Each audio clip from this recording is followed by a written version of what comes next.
Matagal na nakulong si Joaquin Bordado dahil sa salang pagpatay. Nang makalaya siya, itutuloy niya ang nasimulan. Yun ay ang paslangin ng mga aswang. Makikilala niya si Dennis, ang taong unang maniniwala na mabuti siyang tao. Sa kanilang pagkakaibigan, sabay nilang tutugisin ng mga aswang. Sa mga nakalipas na araw, unti-unting nagkakaroon ng mga kababalaghan sa baryo. May mga nawawalang tao at hindi na natatagpuan. Yun ang iimbestigahan ni Joaquin. Pero sa bandang huli, malalaman nila na ang lola pala ni Dennis na si Aling Luming merong matibay na koneksyon sa pinuno ng mga aswang na si Garawi. Kahit na lola ito ng kanyang kaibigan, wala siyang ibang magagawa kundi tapusin na matanda dahil naging aswang na rin ito. Tumayo na si Joaquin. Humarang siya sa kanyang mga kaselda. Isa-isang lumapit ang mga yon at saka nakipagkamay. Siya ang tinuturing na mayor sa selda 13 kaya lahat ng nakakulong doon ay tinitingala siya. Ito ang araw na kung saan masisilayan na niya ulit ang labas. Matapos ang halos 10 taon, makakalabas na rin siya. Nakulong ang binata sa salang pagpatay dahil kilala siya bilang basag ulo at talagang bumibira. Siya ang napagbintangan na pumatay sa anak ng konsehal. Sa kanya din kasi nakita ang ibang ebidensya. Nakalaunan ay napawalang bisa rin dahil hindi na sumipot ang kabilang panig. 10 taon ang binilang para pagbayaran niya ang kasalanan na kahit kailan ay hindi naman niya ginawa. Gusto niyang balikan ang pamilya ng konsehal na nagpakulong sa kanya. Pero ang balita niya, nakulong din ang mga yon dahil sa iligal na droga. Kaya gusto na lamang niyang makapagsimula ulit ng bagong buhay. Ayoko na makikita yung pagmumukha mo sa kulungan na to, ha? Ayusin mo na buhay mo para hindi ka pa napagbibintangan ng mamamatay tao. Kahit na anong ayos ang buhay mo, kung walang kwentang sistema ng hustisya sa Pilipinas, wala rin kwentang pagpapakabuti mo. Pero salamat, Sargento. Susubukan kong magbago. Tinapik na lamang siya sa balikat ng pulis. Inihatid na siya sa labas. Pagdating niya sa bungad ng istasyon, nakita na niya muli ang liwanag ng lansangan. Ang dami nang nagbago sa harapan ng lugar na yon. Natatandaan niya na noong unang dinala siya roon, wala pang mga gusali sa kabilang kalsada. Ngunit ngayon, tabi-tabi na ang pamilihan. Naisip nga rin niya bigla ang dating barangay na pinagmulan niya. Napangiti na lamang siya nang akalain niyang baka sumabay na rin sa progreso ang kanilang lugar. Pumara na siya ng tricycle. Pumunta siya sa barangay ng Binangonan kung saan naroon ang mga bangkay. Ang kulungan kasi na pinanggalingan niya ay isang malaking isla. Napapalibutan ng tubig kaya kailangan talagang maglayag ng tubig para lang makauwi siya sa kanila. Habang nasa laot, bigla niyang naalala ang kapatid na si Gabriel. 10 taon pa lang kasi ang lalaking yon nang makulong siya. Wala na siyang ideya kung ano ang itsura nito. Nung makulong kasi siya, pinagbawalan niyang dumalo ang pamilya niya sa kulungan para na rin sa kaligtasan ng mga yon. At mula noon, nawala na siya ng balita sa mga mahal niya sa buhay. Ayos na ba yan, Manong? Wala pa kasi akong pera eh. Kakalaya ko lang sa kulungan. Nakapatay kasi ako dati. Mabuti naman ako pero minsan mainitin ang ulo ko. Sa sinabi niyang yon sa bangkero, napatango na lamang yon at nagmamadaling makabalik ng bangka. Napapailing na lamang din si Joaquin. Pero sa kabilang banda ay natatawa na lang din siya. Tingin niya kasi mas naniwala ang matandang bangkero nang makita pa ang mga tattoo niya sa katawan.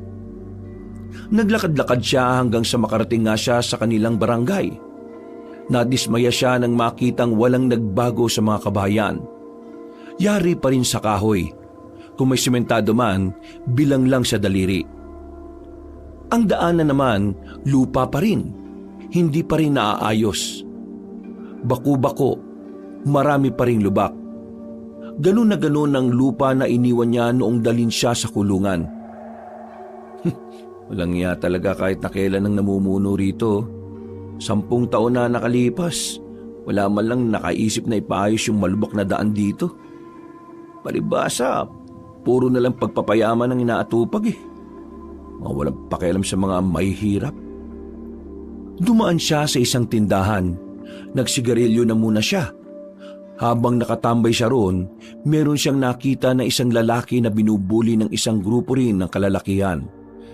Ang lalaking inaapi ay may kasamang bakla. Naglakad si Joaquin. Lumapit siya ng kaunti para marinig kung ano ang nangyayari. Bakit ba palagi nyo na lang inaapi itong si Gandara? Wala naman siyang ginagawang masama sa inyo ah. Kung wala kayong magawa sa mga buhay nyo, mahanap kayo ng trabaho para hindi ibang tao yung pinepeste nyo. Wala kang pakialam kung gusto namin pagtripan ng baklang yan. Huwag kang makialam kung ayaw mo masaktan ha. Alam ko na. Siyota mo ba yung baklang yan? Gano'n na kayo katagal ha? Napuno ng tawanan ang grupo. Pero walang balak ang lalaking si Dennis na magpatinag sa mga yon. Kahit na alam nitong alanganin kung sasagot pa siya, hindi niya pinigilan ng sarili magsalita. Nakakaya kayo. Ang lalaki ng katawan nyo pero ang kaya nyo lang gawin sa buhay nyo eh, mambisit ng tao eh. Hindi man lang kayo makagawa ng mabuti para sa pamilya nyo. Lalong-lalo ka na, Lolong. Hirap na si Aling pa rin kakalaba. Tapos ikaw, uuwi ka lang sa bahay nyo para kumain at matulog. Hindi ka ba nahihiya? Tapos ngayon eh, gagawa ka pa ng gulo? Wala ka naman magawang matino, nandadamay ka pa sa pagiging walang kwenta mo. Aba, tarantado ka. Bakit? Kaya mo na ba ako ngayon, Dennis? Kung makapagsalita ka, parang papalag na yung mga buto mo ah. Okay, bakit? Akala ba porke marami kayo, matatakot ako?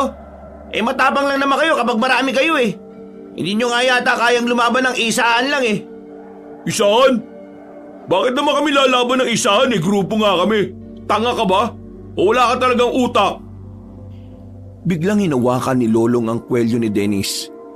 Dinikit na ito sa nakaparadang truck sa gilid. Agad namang lumapit ang beke na si Gandara para umawat. Hoy, swangit! Bitiwan mo nga yung friend ko! Hoy! Huwag kang makialam dito bakla ha! Magbalat ka na lang ng patata sa inyo! Eh ikaw, magpalaki ka na lang ng eggnog mo sa inyo! Abat, sira ulo ka! Sinuntok ni Lolong si Gandara. Agad na tumumba ang binabae. Noong mga sandaling yon, hindi na rin nagpatumpik pa si Dennis. Sinuntok na rin niya si Lolong. Ang kaso nga lang, hindi naman tinamaan ng lalaki. Sa halip, si Dennis pa ang nalagay sa alanganin. Nagsimula na ang gulo. Pinagsisisipa at pinagtatatadyakan ng mga kalalakihan ng kawawang si Dennis. Ang beki naman na si Gandara ay wala rin namang nagawa. Tinutulak lang ito sa tuwing lalapit. Noong mga sandaling yon, hindi na nakatiis si Joaquin. Kailangan na niyang makialam.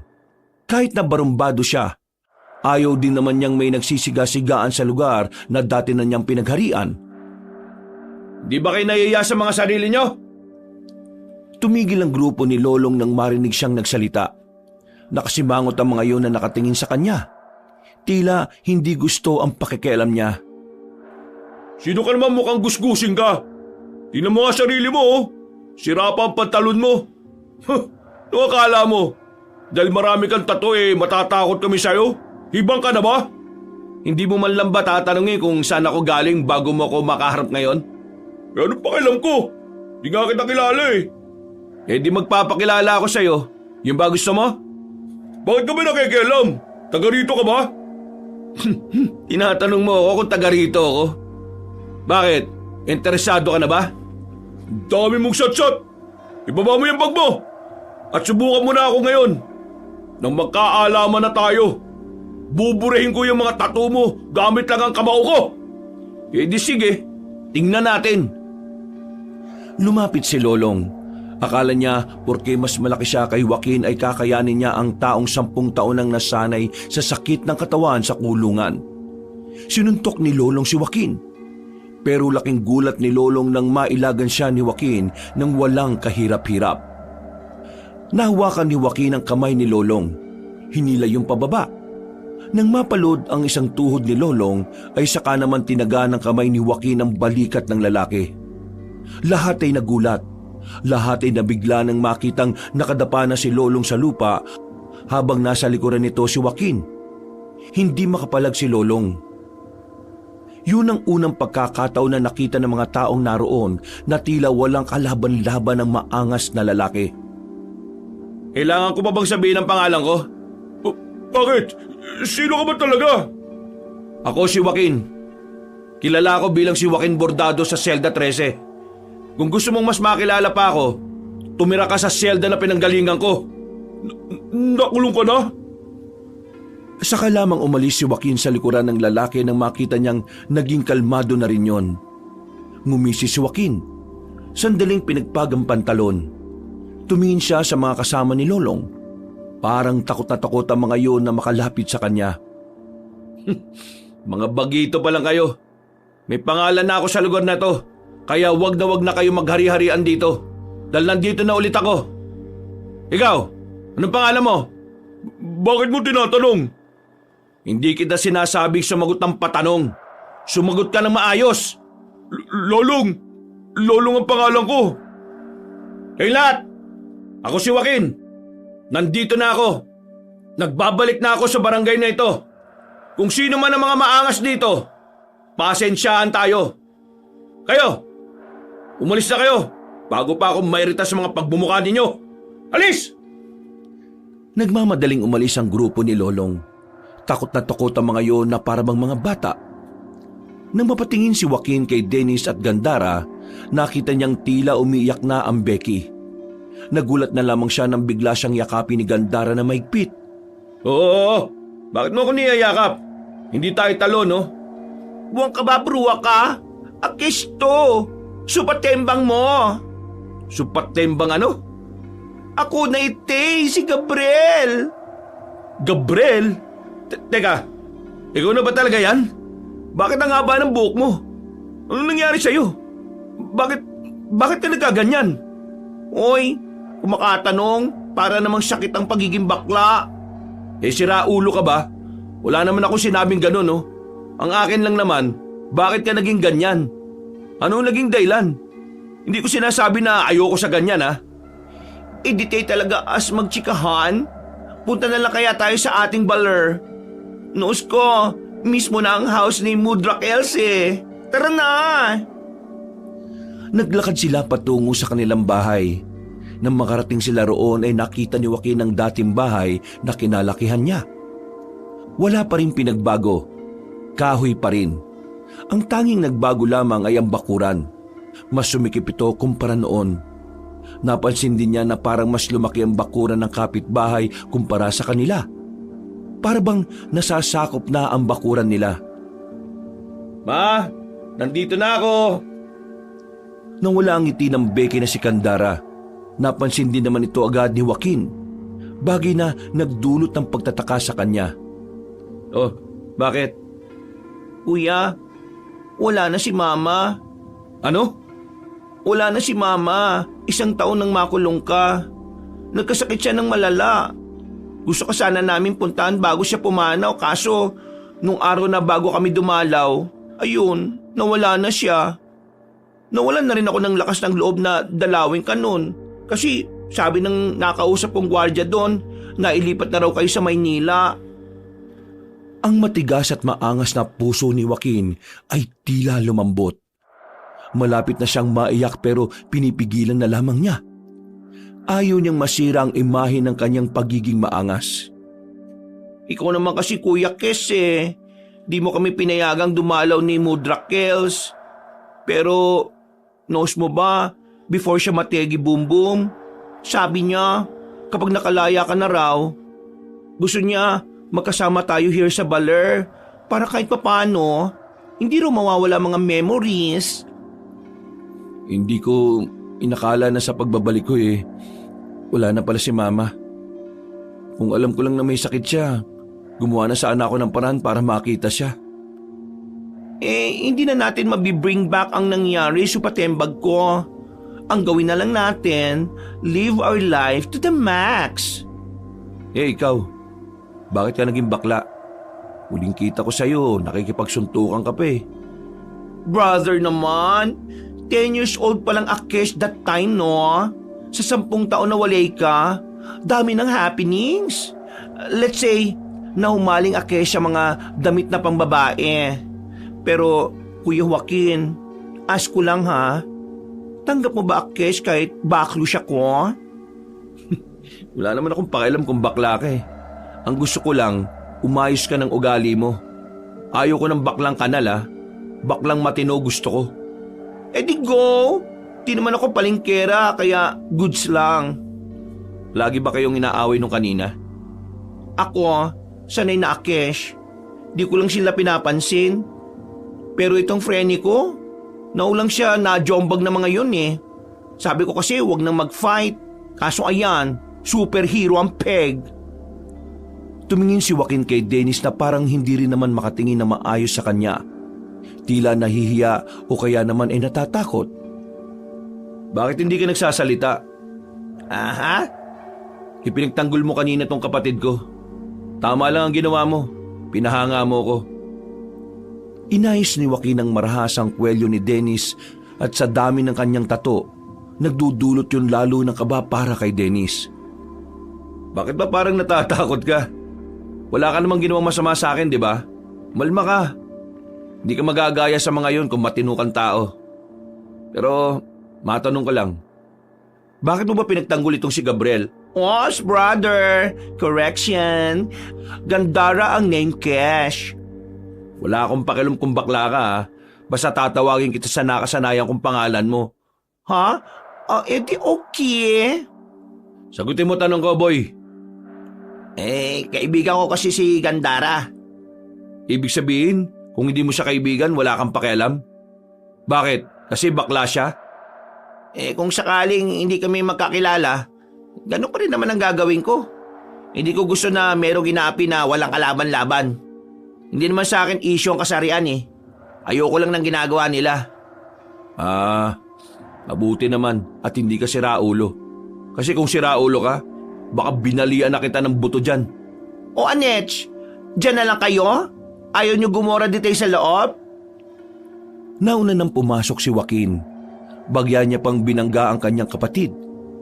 Lihim na nakaramdam ng lungkot ang binatang si Joaquin nang pagmasdanan niya ang loob ng bahay.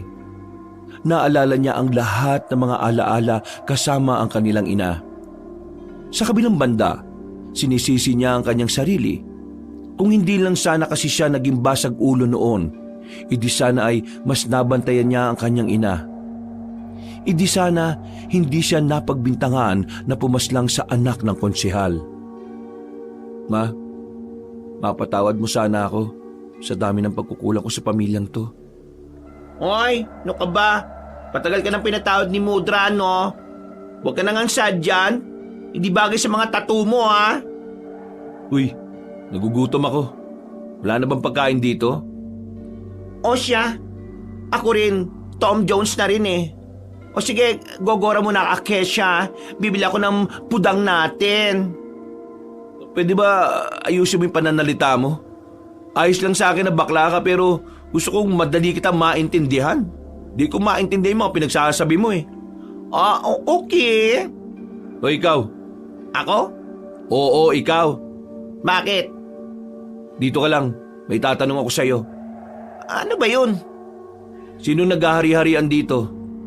Sino-sino pang mga kamag-anak ni Consial Marquez ang natitira dito? Nagbabalak ang gantihan sila. Wala na sila rito. Yung iba, nagkandamatay na. Yung iba naman nakulong sa Maynila. Ano? Nagkandamatay? Bakit? Anong nangyari sa iba? Wala rin nakakaalam eh. Basta isang umaga, dumating ang mga bangkay nila na lasog-lasog na. Sa pagkakaalala ko, 15 anyos pa lang ako noon. Kami ni Gandara. Wala bang nabanggit na kahit na ano kung sino yung suspect? Nung una, ikaw pa rin ang pinagbibintangan. Kasi pinatay mo raw yung anak ni Konsyal eh. Hindi malabong patayin mo rin yung iba. Pero wala rin nangyari sa bintang nila kasi di ba nakakulong ka na nga. Mga siraulo pala talaga yung mga yun eh no. Ako pa rin kahit wala na akong kakayahan. Ang tanong, pinatay mo ba talaga yung anak ni Consial Marquez?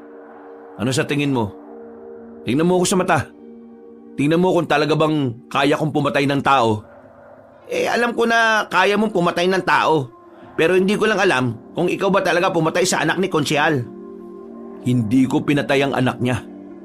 Nang makita ko si Norman, nakahandusay na siya. May tama ng baril sa ulo. Na wala akong kinalaman. Di kung ganon, bakit hindi ka umapila? Kasi wala akong kapangyarihan eh. Wala akong pera. Kahit umapila ako, wala rin mangyayari. Mas pinili ko na lang na manahimik kaysa madamay pa pamilya ko.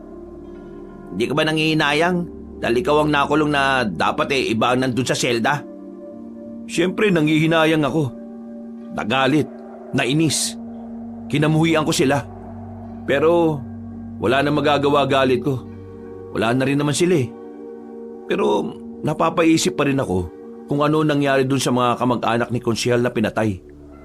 Meron akong narinig na chismis noon. Kaso noon pa yun eh. Hindi ko sigurado kung totoo. Kasi hindi ko rin naman alam din kung totoo mga pumaslan sa kanila. Bakit ano ba yun? Ang narinig ko na sinabi ng mga tricycle driver noon, aswang daw ang pumaslang sa mga kamag-anak ni Konsyal. Aswang? Oo, pinaslang daw sila ng mga aswang kasi itong si Konsyal may nilokong negosyante. Ang chismis, yung negosyante, aswang. At alam mo ba kung anong nakapagtataka?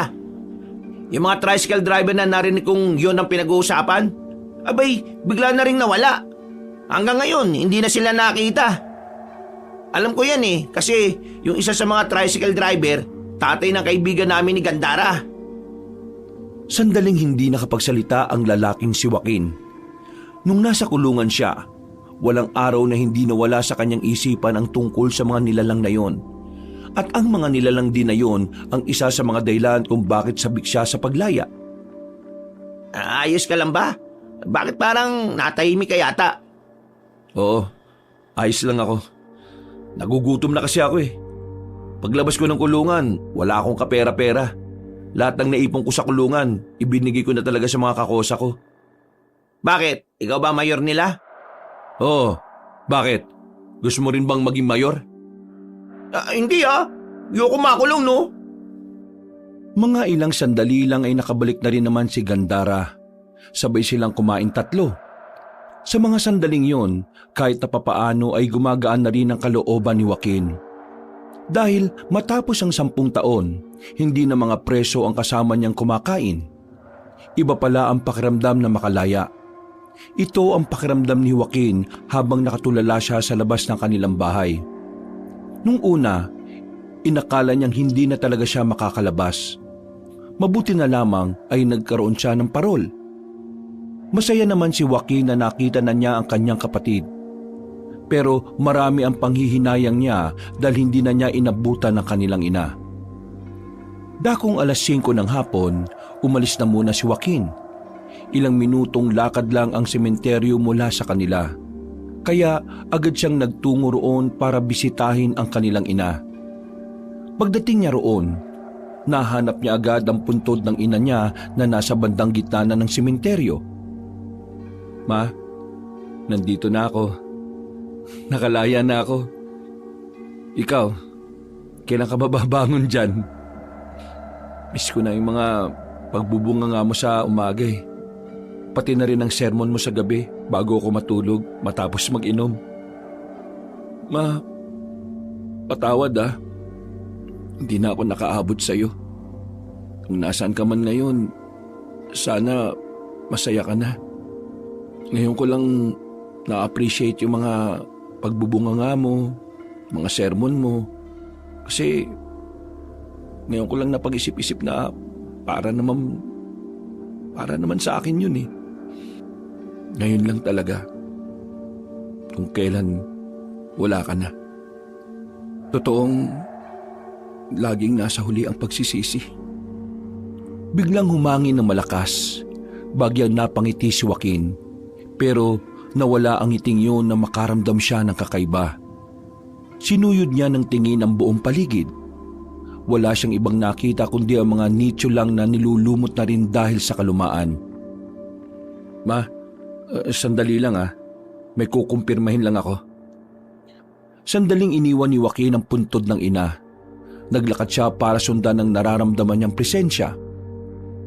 Habang naglalakad siya, palakas ng palakas ang naririnig niyang kaluskos. Parang may tao na naglalakad at umaapak sa mga tuyong dahon.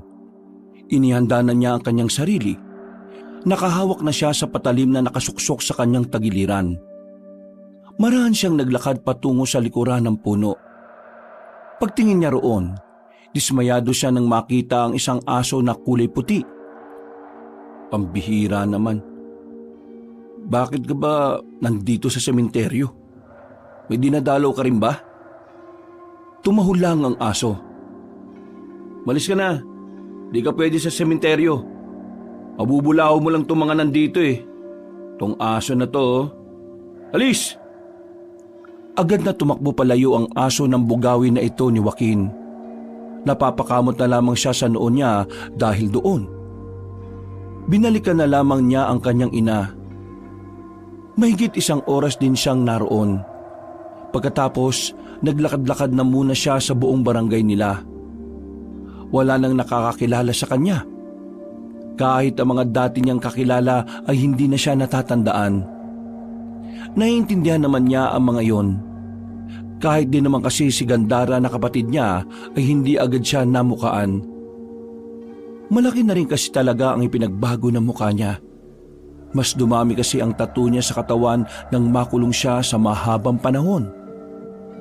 Hoy Dennis, tama ba?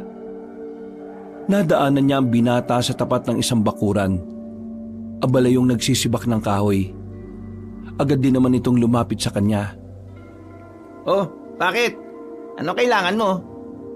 Saan may bilihan dito ng lambanog? Naku, sarado na tindahan sa mga ganitong oras.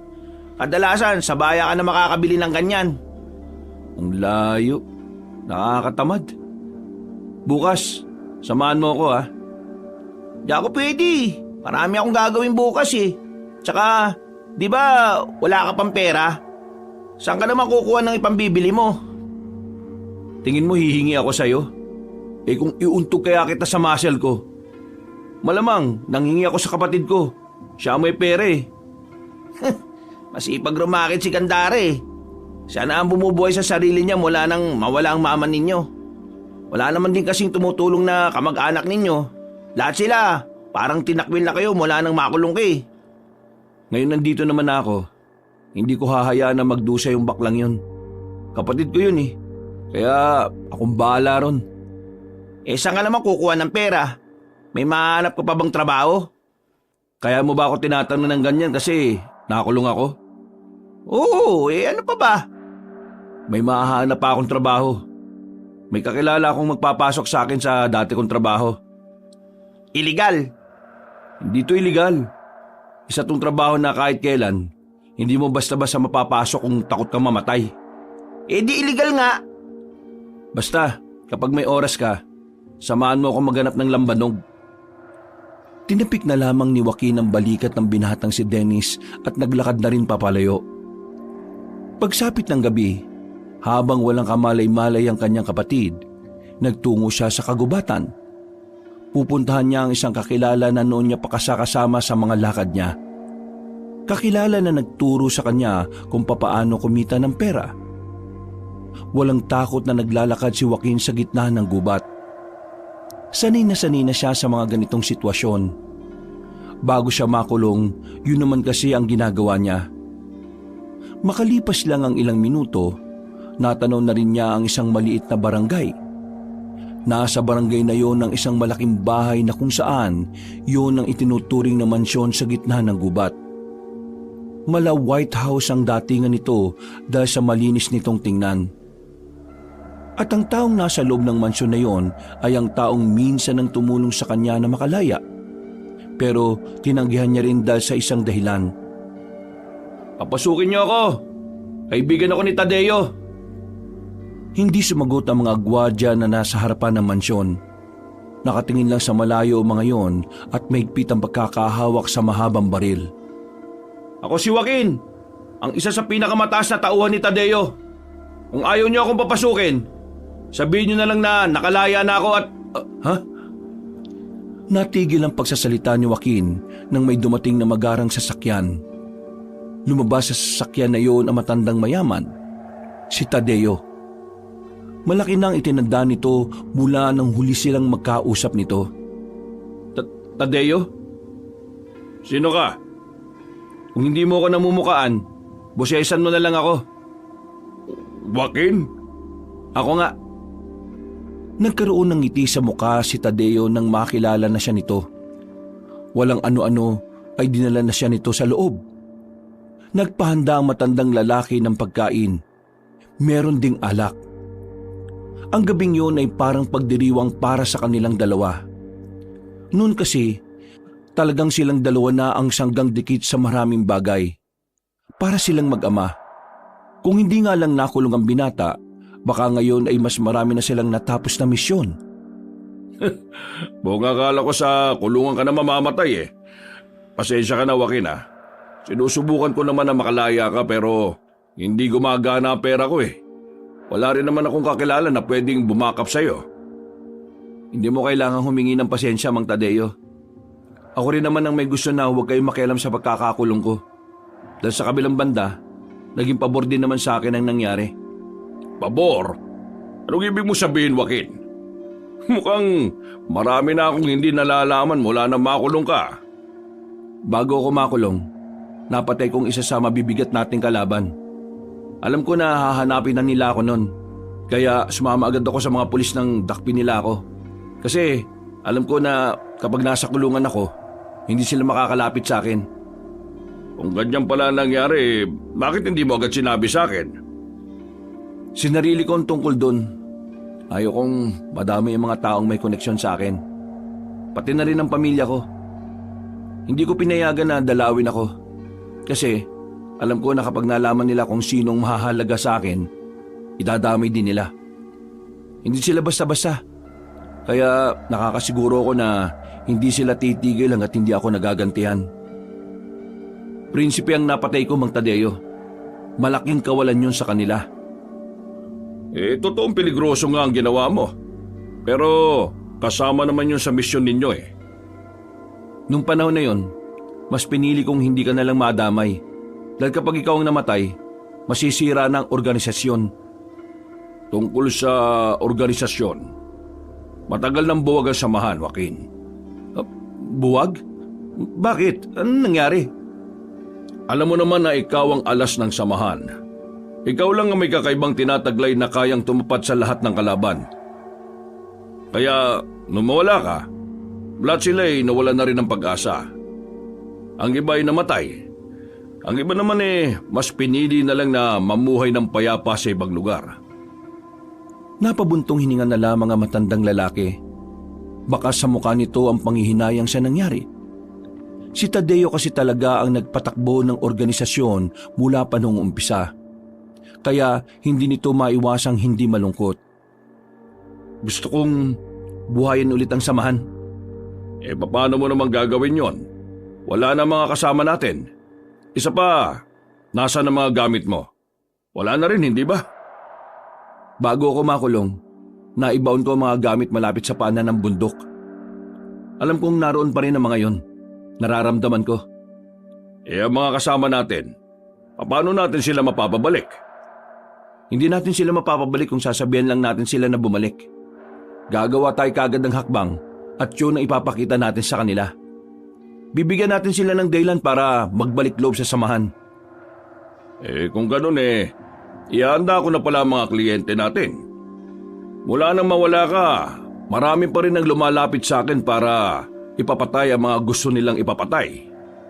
Nung mawala ka kasi, ang dami na rin talagang lumitaw na mga perwisyo Karamihan sa mga pinipeste ng mga nilalang na yon, mayayaman din talaga. Sige, ihanda mo na mga kliyente at ihanda mo na rin ang mga pasahod. Kailangan ko rin kasi talaga ng pera para makapagsimula Bukas ng umaga, sabihan mo ang mga kliyente mo na tuloy na ulit ang operasyon. Pakisabi na nakalaya na ang bordadong birador ng mga aswang. Malapad ang ngiti na matandang si Tadeo. Sabik na agad itong maibalik ang samahan na dating nagprotekta ng kanilang lugar. Masayang lumabas ng mansyon ang binatang si Joaquin. Ngiting tagumpay din siya dahil nakabali siya ng pera kay Tadeo. Paniguradong meron na silang panggastos ni Gandara ng ilang buwan. Bago siya umalis sa gubat, ay pinunta na muna niya ang mga nakatanim niyang gamit sa paanan ng bundok. Halos kalahating oras din ang nilakad niya bago niya yun narating. Sa wakas, nandito na rin ako. Nandito na ako para gamitin kayo ulit. Sana'y ako pa rin ang kinikilala niyong amo. Gamit lang ang makapal na sanga ng puno na may talim sa dulo, hinukay niya ang lupa. Maya-maya lang nakita na niya agad ang baul kung saan nasa loob nito ang mga gamit niya noong pumapatay pa siya ng mga aswang. Pagbukas niya ng baul, napapikit agad siya nang biglang sumilay sa kanya ang malakas na liwanag. Silaw na silaw ang lalaki, pero maya-maya lang ay naging bahagya na lamang ang liwanag na nagmumula roon. Kinuha niya agad ang isang kwintas. Ang kwintas kung saan nakadikit ang isang itim na bato. Ang bato na siyang nagsisilbing anting-anting ni Joaquin. Maraming salamat, mahal kong anting-anting. Kahit na matagal tayong hindi nagkita, ako pa rin ang kinikilala mo. Ngayon nandito na ako, magkakasama na tayo muli. Kinuha ni Joaquin ang lahat ng nasa baul at nilagay niya sa kanyang bag. Agad na rin naman siyang umalis. Oh, ano ba supatembang? Bakit ba ngayon ka lang? Sleeping Beauty na akis eh. Di ba sabi ko ayusin mo pananalita mo pagkausap mo ako? Okay. Pero, saan ka ba galing? Diyan lang, sa kakilala. Dumiskarte ako ng pera. Ano yung daladala mo? Baka gusto mong kumain ka na. Tapos na ako eh. Ito lugaw oh. Ay, bongga. Sweet mo naman, brother. Meron kang pasalubong. Sweet-sweetin mong mukha mo. Baka bultuin ako ni mama kapag pinabayaan kita, no? So, ano pala ang buhay mo sa kulungan? Sandaling natahimik si Joaquin. Umupo na muna siya sa tapat ng lamesa. Napangiti siya ng mapait. Nung una, siyempre mahirap. Pero nung tumagal, nasanay na lang ako.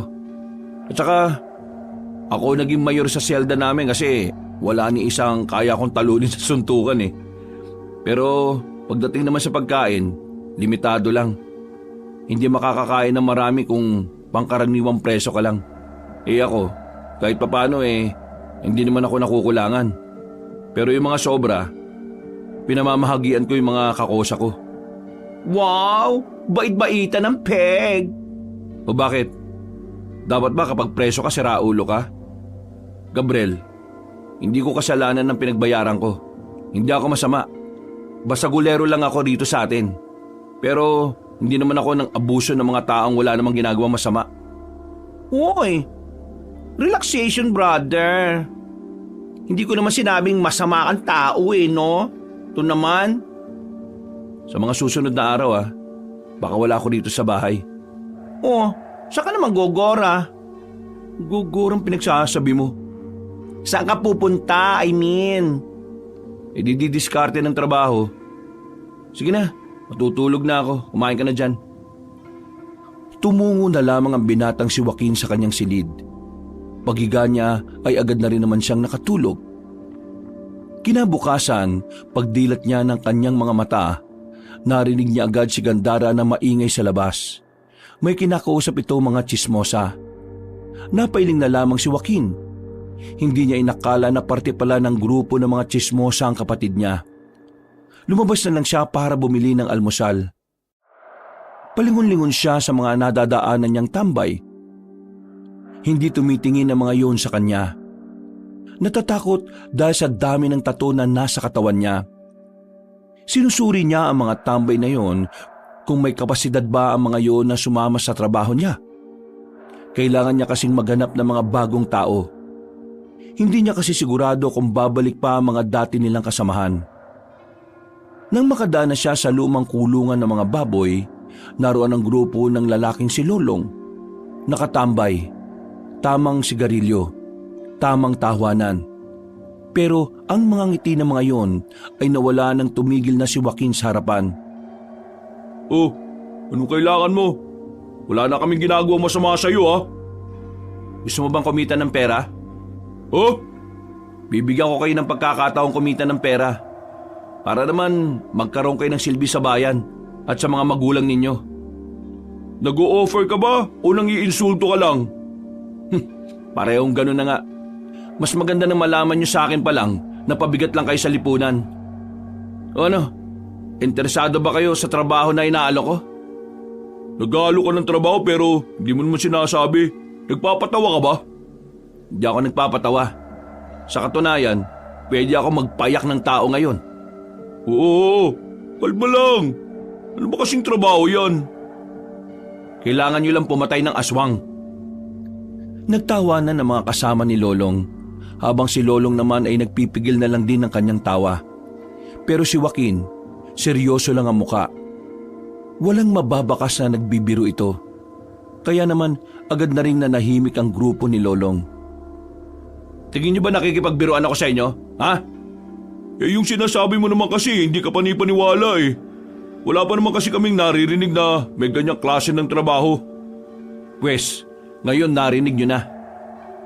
Ang tanong ko ngayon, papayag ba kayo o hindi? Eh pagpalagay na lang natin na may ganyang klase ng trabaho. Eh ang tanong, magkanong sasahurin namin dyan?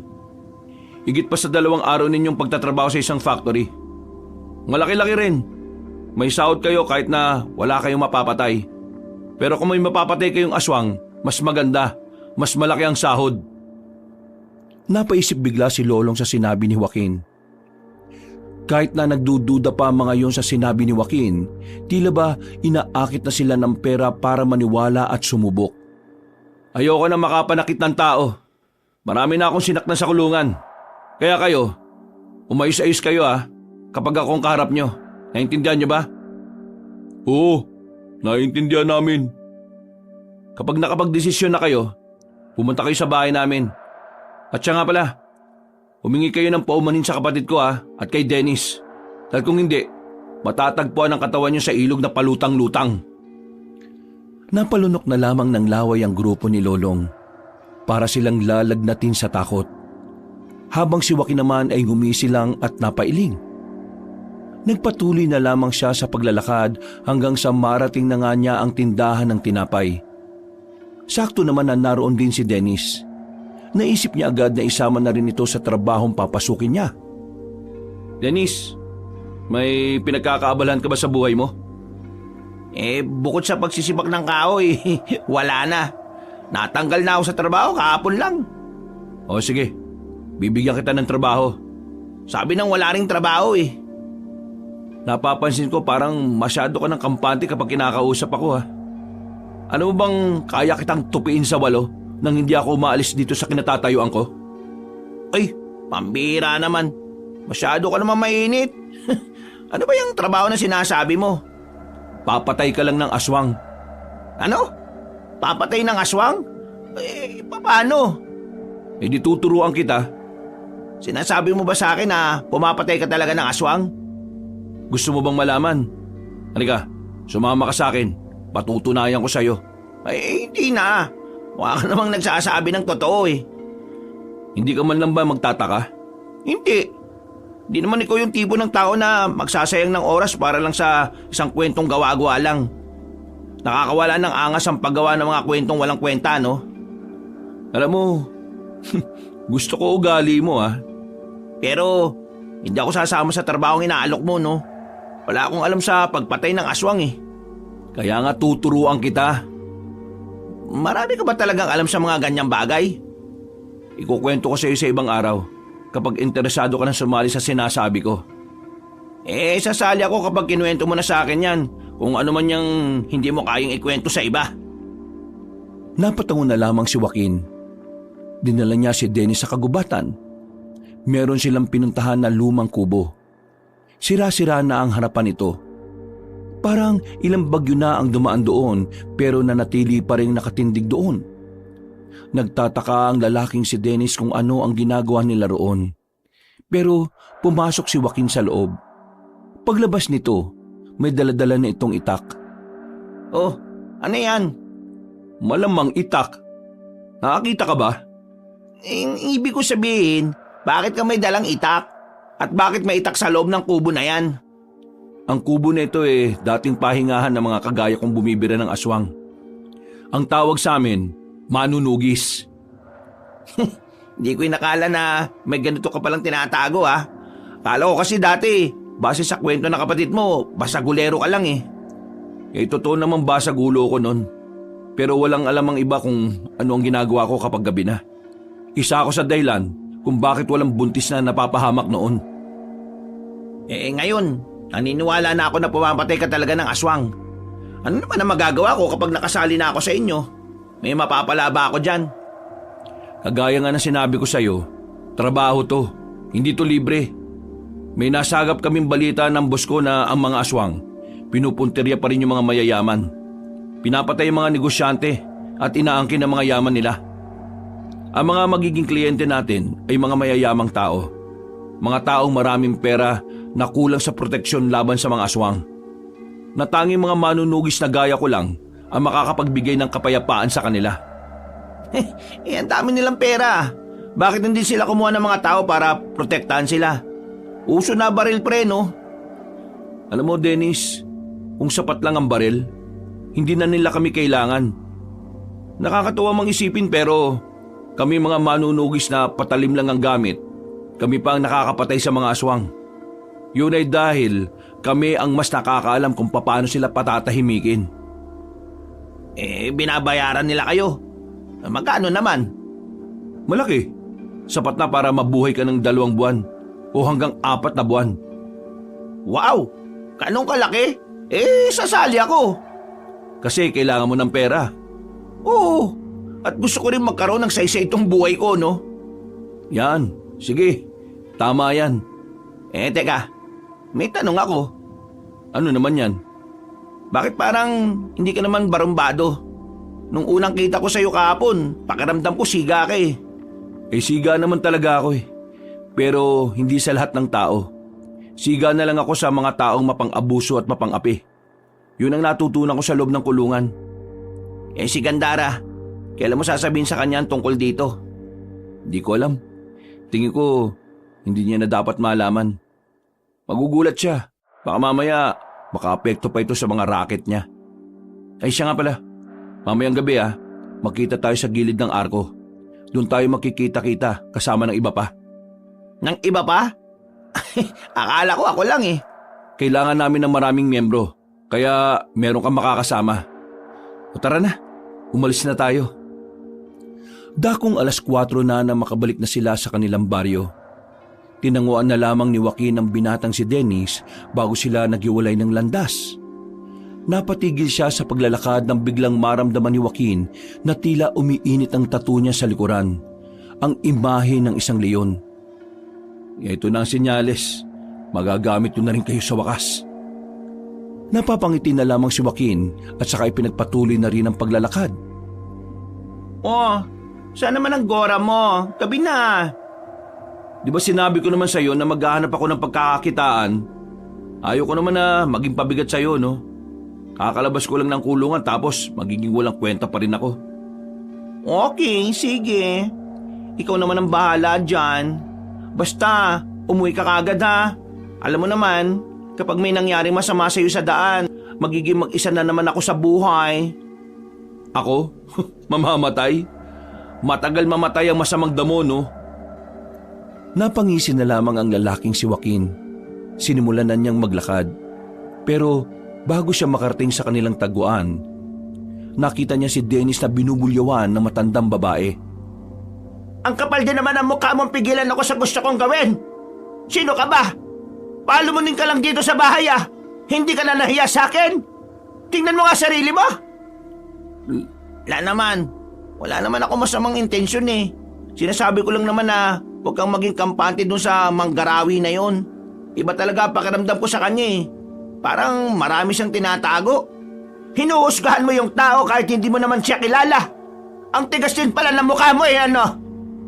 Ako na nagsasabi sa inyo, Ang balak lang niya sa inyo ay makuha ang lupain niyo sa norte. Kapag nakuha niya yun sa inyo, hindi ka na niya siseryosohin. Hindi ganong klase ng tao si Karawi. Manahimik ka lang, lalaki ka. Ikaw ang walang kwenta rin. At talagang may gana ka pang makapag-isip ng ganyan sa nobyo ko. Isa pa, mayaman tao si Karawi. Marami siyang pera at marami din siyang lupain. Paano niya maiisip na nakawin sa akin ang lupain ko? Kung siya mismo may ganun na nga. Mag-isip-isip ka nga ng maayos, Dennis. Yan kasi napapala mo sa kakanood mo ng bold eh. Paano ka naman nakakasiguro na matino siya? Kailan lang naman kayo nagkakilalang dalawa? Hay, si Raulo! Magkababata kami ni Karawi. Kilala na namin ang isa't isa nung maliliit pa kami. Ngayon nagkita na kami ulit. Ay hindi ko nahahayaan na may pumigil ulit sa aming dalawa. Basta ako, sinabihan lang kita ala. Hindi ako nagkulang sa pagpapaalala sa iyo. Hindi ko kailangan ng paalala mo! Ang mabuti pa, paalalahanan mo ang sarili mo na hindi habang buhay ay palamunin ka rito. Magbanat ka lang, may trabaho na ako dati. Pero pinatigil niyo ako para mag-asikaso dito sa bahay at para maging utusan niyong lahat. Tapos ngayon, wala akong trabaho. Sasabihin niyo sa akin, palamunin ako. Naibang na yata kayo eh. Anong sinabi mo, si Raulo ka? Nakita ni Joaquin na sasaktan na ni Aling Luming ang binatang si Dennis, kaya hindi na napigilan ni Joaquin ang makialam. Lumapit siya roon at inawat ang dalawa. Oo, kalma. Hindi nyo naman kailangan umabot sa sakitan kasi maglola kayong dalawa. Hay, sino ka naman? Hindi nyo ba ako nakikilala? Ako yung palagi nyong chinichismis dati na pariwara ang buhay. Joaquin? Haba, nakalabas ka na pala sa kulungan. Kumusta naman ang bakasyon mo rito? Kailan ang balik mo sa Longama? Ayos naman ang bakasyon ko dito. Siguro, bukas na bukas din, babalik na ako doon kapag may pinatay akong matanda na matabilang dila. Hindi ko sinasabing ikaw yun ha. Sa sinabing yun ni Joaquin ay tila natameme ang matandang babae. Nakaramdam ito ng takot sa pasimpleng pagbabanta ng binata. Tiningnan ni Joaquin si Dennis. Meron siyang nakita mga pasa sa gilid ng labi nito. Oh, ano nangyari dyan, Dennis? Wala yan. Sinasaktan ka ba ng mga anak nitong si Aling Lumeng? Nasaan ang mga anak mo, Aling Lumeng? Pakisabi, magsuntukan kami hanggang sa magkaburahan kami ng muka. Joaquin, ayos na. Ayaw ko na lang ng gulo. Hoy, ikaw matanda ka ha. Ayus-ayusin mo ugali mo. Kakaunting oras na nga lang meron ka sa mundong to. Napakasama pa ng ugali mo. Ikaw naman, Dennis, lumayas ka na sa bahay na to kapag nakapagsimula ka na magtrabaho. At saan mo naman dadalhin ang pamangkin ka? May lakas ka pa talaga ng loob na tawagin siyang pamangkin ha. Manahimik ka na, tanda. Kung gusto mong malaman, itanong mo kay San Pedro. Kung gusto mong makausap si San Pedro, kailangan mo munang mamatay. Isusumbo kita kay Kapitan. Nagbabanta ka. Di sumbong mo. Samahan pa kita eh. Sabi mo sa mga anak mo ha. Magsuntukan kami. Pumunta na lang sila kamo sa bahay kapag may time sila. Ako ha. Hindi yung kapatid kong bading. Ako. Pumasok na lamang ng bahay ang matandang si Luming. Napapailing na lang din si Joaquin. Tiningnan niya na masama ang lalaking si Dennis. Ikaw naman kasi, matuto kang lumaban. Kapag hinayaan mo silang tarantaduhin ka lang, habang buhay nilang gagawin sa iyo yun. Tumango na lamang si Dennis. Sabay na rin silang umalis patungo sa kanilang tagpuan. Nang makarating sila roon, kasama nila si Lolong kasama ang iba pa nitong tropa. Nagtataka naman si Dennis dahil doon. Hindi kasi nito inakala na sila Lolong ang makakasama nila sa lakad na yon. O Joaquin, anong ginagawa nila dito? Ikaw, anong ginagawa mo rito? Yan ang tanong. Inimbita ko sila. Makakasama natin sila sa trabaho na ito. Alam mo naman na kaaway ko itong mga to eh. Kaya malabo magkaisa kami niya sa trabaho. Magkakaisa kayo sa trabaho kapag ako ang kasama ninyo. Kasi kung hindi, sama-sama ko kayong ibabaon sa lupa. Tandaan nyo ha, sanay na ako sa loob ng kulungan. Kayo, sanay ba kayo sa ilalim ng lupa? Basta ako, wala naman akong pakialam sa'yo, Dennis eh. Trabaho lang pinunta ko dito. Ikaw, Lolong ha, hindi ka pa humihingi ng pasensya dito. Bakit ko naman gagawin yun? Kasi may kasalanan ka. Baliw ka pala eh. Humingi ka ng sorry dito kay Dennis. Kung ayaw mong balian kita ng buto ngayon. Kayo rin mga nasa likod. Kumakamot na lamang sa ulo ang binatang si Lolong. Sa takot na baka masaktan na naman siya ni Joaquin, nilunok na lamang nito ang kanyang pride. Dennis, sorry. Sorry sa mga ginawa namin. Di na mauulit.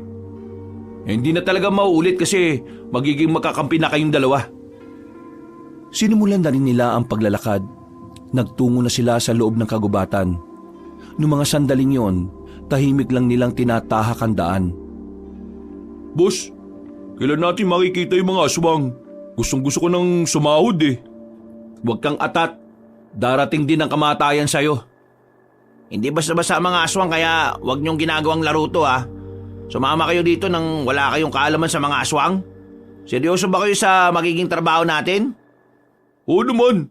Bakit? Anong tingin mo sa amin? Patatakot sa mga aswang? Baka ikaw. Hoy, manahimik nga kayong dalawa. Malapit na tayo. Natanong na nila ang maliwanag na mansyon. Sumilay ang ngiti sa mukha ni na Lolong. Habang tahimik lang naman si Dennis. Hindi nagtagal at narating na rin nila ang mansyon ni Mang Tadeo. Pagpasok nila sa loob, ay dinala sila ng isang gwardya sa malawak na silid kung saan naghihintay na roon ang matandang mayaman. Mapagpalang gabi sa inyong lahat mga pare. Ako nga pala si Tadeo, ang nag-iisang pinuno ng organisasyon ng mga manunugis dito sa ating probinsya. Siya ang tinuturing naming amo, boss at utak ng samahan. Sa kanya lumalapit ang mga nagiging kliyente para pumatay ng aswang. Siya rin ang magpapasahod sa atin. Alam niyo naman na siguro kung anong klaseng trabaho ang pinasok ninyo. At dahil delikado ang pinasok ninyo, hindi naman pwedeng sumaba kayo kaagad ng walang laman niyang mga utak ninyo. Ano po ang kailangan namin gawin?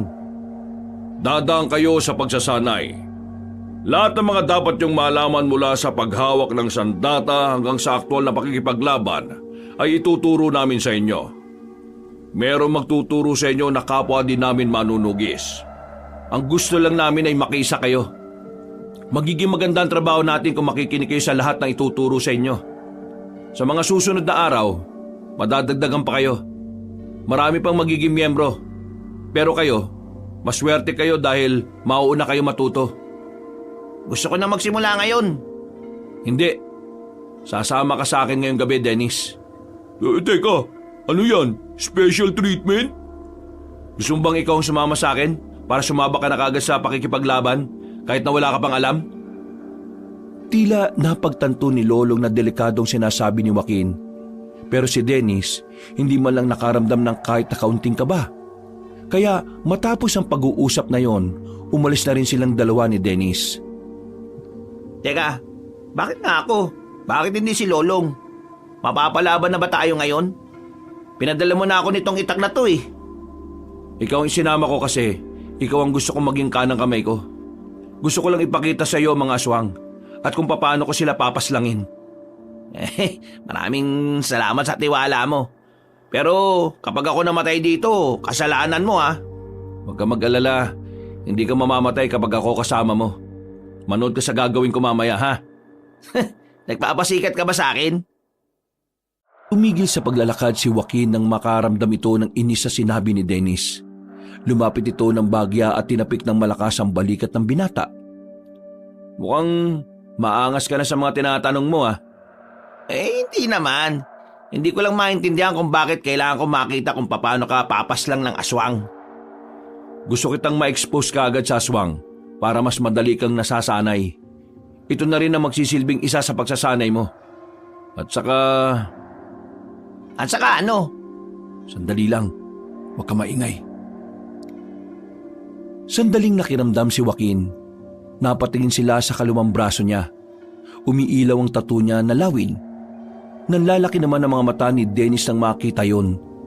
Hindi ito makapaniwala sa hiwaga na tinataglay ni Joaquin. Teka, ano nangyayari sa braso mo? Bakit may ganyan? Parang gumagalaw yung tattoo mo tapos bakit maliwanag? Mamaya na ako magpapaliwanag. Sa ngayon, humanda ka. Nararamdaman kong papalapit sila sa atin. Ha? Sino? Yung mga aswang. Ang akala ko ba pupuntahan natin sila sa kanila? Swerte tayo ngayon. Sila na mismo ang lumalapit. Ha? Anong swerte sa ganito? Huwag ka mag-alala. Akong bahala. Manood ka lang muna. Tumayo si Joaquin. Humina ang liwanag na nagmumula sa braso nitong may imahe ng lawin. Naglakad si Joaquin patungo sa daraanan ng mga aswang. Mga ilang sandali lang, hinarang na rin niya ang mga yon. Sino ka? Bakit mo kami inaarang? Umalis ka dyan kung ayaw mo masaktan.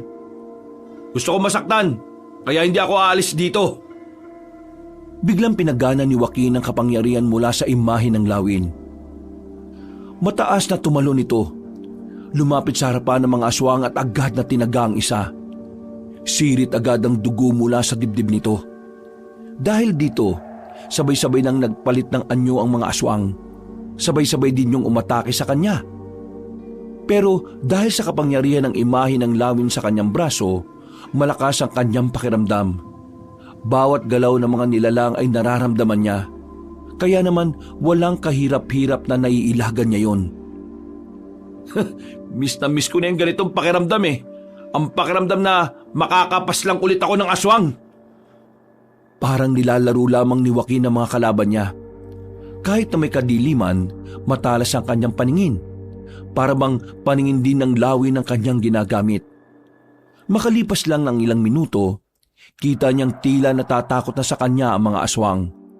Ang iba kasing aswang ay nakahandusay na rin. Namatay na ang ilan. May iba naman na naghihingalo na rin. Pero dahil kilalang notoryo si Joaquin pagdating sa pagpuksa ng mga aswang, inubos niya ang lahat ng yon. Si Dennis naman, nanlalaki ang mga mata. Hindi niya inakala na may ganong klase ng kakayahan si Joaquin. Na para kay Dennis, kapangyarihan ng maituturing yon. Paanong gawang patayin lahat ng aswang ng mag-isa ka lang? Totoo ba nakikita ko? Ano bang meron sa mga tattoo mo sa katawan? Akala ko, nakuha mo lang yan sa kulungan eh. Ang mga tattoo na nakuha ko sa kulungan ay maliliit lang. Itong mga tattoo ko na malalaki, lahat sila, tinutulungan ako sa pakikipaglaban ko sa mga aswang noon pa. Hindi lang nakikita noon dahil dati, lumalabas lang sila kapag ginagamit ko. Dahil matagal ko silang hindi nagagamit dahil nakulong ako, palagi na silang nasa balat ko. Saan mo nakuha mga yan? Pinamana lang sa akin ito nung unang bordado. Ang unang manunugis na nagsalba sa buhay ko. Kung hindi dahil sa kanya, baka napariwara na ako ngayon. Isinama niya ako sa ganitong gawain kaysa mapunta ako sa mga sindikato. Kaya nung mamatay siya, nailipat niya sa akin ang mga kapangyarihang ito nang hindi ko namamalayan. Isang umaga, gumising na lang ako na may ganito na akong kakayahan. Kapag namatay ka, pwede bang sa akin mo na lang ipamana yan? Isira ulo ka ba? Parang gusto mo na kaagad ako mamatay ah. Hindi naman sa ganon. Sinasabi ko lang naman na sakaling... Ha? Napalingon sila sa mga bangkay ng mga aswang nang marinig nilang meron pang isang buhay roon. Naghihingalo. Nilapitan yun ni Joaquin. Kinuha nito ang itak ni Dennis at saka itinarak sa ulo ng aswang. Bininyagan ko na ng dugo ang itak mo ah. Ang tawag dyan, basbas. Tara na. Balik na tayo? Oo, wala na tayong gagawin dito. Nauna nang naglakad ang lalaking si Joaquin. Habang naglalakad sila pabalik, hindi matigil-tigil sa kakatanong si Dennis. Hindi pa rin kasi nabubura ang pagkamangha nito sa lahat ng kanyang nasaksihan. Hanggang sa makabalik na sila sa mansyon ay daldal pa rin ng daldal ang binata. Oh, bakit nandito kayo kagad? Natapos nyo na ba ang lakad ninyo? Oo, tapos na. Sisiw pa rin. Wala ka pa rin talagang kupas. Bukas, habang sinasanay ang mga bago nating tao, puntahan mo na ang isa sa mga pinagtataguan ng mga aswang. Yung mga aswang na nanggugulo kina Don Arevalo. Tumangon na lamang si Joaquin. Nagtungo ito sa loob ng mansyon at pumunta sa malaking kusina. Kumuha ito ng maiinom at pagkain. Naupo ito sa sofa na parang wala lang nangyari. Sasama mo ba uli ako bukas? Oo, doon na tayo sasahod. Kailangan natin mapas lang ang mga aswang na sinasabi ni Mang Tadeo. Turuan mo ko. Gusto ko din makapatay ng aswang eh. Hindi na kita kailangan turuan. Kusa mo na matututunan yon sa mismong laban. Ha? Sigurado ka ba? Oo naman. Nakikita ko ang potensyal mo. Mataas ang potensyal mong mamatay. Parang sinaulo ka naman kausap eh. Ano sinabi mo? Ay, wala. Ang sabi ko, ang galing-galing mo talaga. Wala kang katulad. Ngumisi na lamang si Joaquin. Matapos ang isang boteng iniinom, binalikan na lamang din niya ang kanyang kapatid na si Gandara. Sa mga sandaling yun ay gising pa rin ang binabae. Nagtatahi ito ng damit. Napatigil ng maramdaman na nasa pintuan na si Joaquin. Oh, kumusta ang walking? Anong walking pinagsasabi mo? Ibig kong sabihin, kumusta naman ang nilakad mo? Yun. Ayos naman. Supatembang ko, may kukwento aki sa iyo, pero huwag kang tatawa ah. O ano naman yan? Kung tungkol yan sa lalaki, wag na. Hindi, tungkol ito sa aswang. Napalingon si Joaquin sa kanyang kapatid nang marinig ang salitang yon. Pagtingin niya kay Gandara, seryoso din ang mukha nito. Walang bahid ng pagbibiro. Oy, bakit? Anong tungkol sa aswang? Yung isang friend ko, yung lolo niya kasi albularyo sa kabilang baryo. Alam mo, deads na. Dineds ng aswang daw eh. Pero na-deads daw yon sa norte. Dumalo daw ng handaan tapos kinaumagahan, natagpuan ang katawan sa maisan, nilalangaw. Daming sugat eh. Deads na daw. Tingin mo, totoo ba mga aswangit na yon? O baka mamaya iba naman ang tumegi doon sa lolo ni Frenny? Hindi nakasagot si Joaquin. Hindi dahil natatakot siya, kundi dahil napagtanto niya na mula nang dumating siya, parang unti-unti na rin nagpaparamdam ang mga aswang. Sa isip-isip niya, marahil alam na rin ng mga nilalang na yon na nakalaya na siya ng kulungan. Masigla ang umagang yon. Sa kabilang bakuran kasi, merong okasyon. Pero wala namang pakialam si Joaquin doon. Kahit na inaalok silang magkapatid na makisaya, ayaw na ayaw ni Joaquin. Para kasi sa kanya, pagsasayang lang ng oras sa mga okasyon na gaya ng ganon. Mas gugustuhin niya pang ilaan na lamang ang kanyang oras sa mas makabuluhan. Kagaya na lamang ng pagtuturo sa mga bagong miyembro ng kanilang organisasyon. Shala, saan ang lakad mo today, brother? Paulit-ulit ka. Maghanap nga ako ng mapagkakakitaan. Ay okay. Basta mag-iingat ka ha. Hindi porke maangas ka, hindi ka natatablan ng kamalasan. Takot lang sa akin ang kamalasan. Umiling na lamang si Joaquin. Umalis siya ng bahay para pumunta sa mansyon ni Tadeo. Pero bago yon, dinaanan na muna niya si Dennis. Magsasabay kasi ang dalawa para meron siyang kausap habang naglalakad. Ang kaso nga lang, nang dumating siya roon ay nakita niyang nakataas na naman ang boses ng matandang babae na si Luming. Binubungangaan na naman ito ang binatang si Dennis. Pagtingin ni Joaquin sa may gilid, mayroong matandang lalaki na nakatayo roon. Tingin niya, ang lalaking yon ay si Garawi, ang matandang nobyo ni Aling Luming. Hindi ka ba talaga nakakaintindi? Ang sabi ko kanina, ilabas mo na yung mga labahan. Hinintay mo pa talagang dumating ang bisita ko. Nakakaya ka talaga. Paano ko naman kasi may lalabas sa mga labahan ayaw naman akong papasukin ni Robert sa kwarto kung saan nandun yung mga labahan. Sige, magdahilan ka pa. Hindi mo na lang tanggapin na ikaw yung mali rito eh. Lumeng, hayaan mo na siya. Wala naman siyang kasalanan eh. Anong hayaan, Garawi? Makupad talaga ang isang yan. Huwag mo ipagtanggol yan kasi lalong magiging tamad yan. Ang sa akin lang naman, huwag ka na makonsume kasi ikaw rin naman ang mahihirapan eh.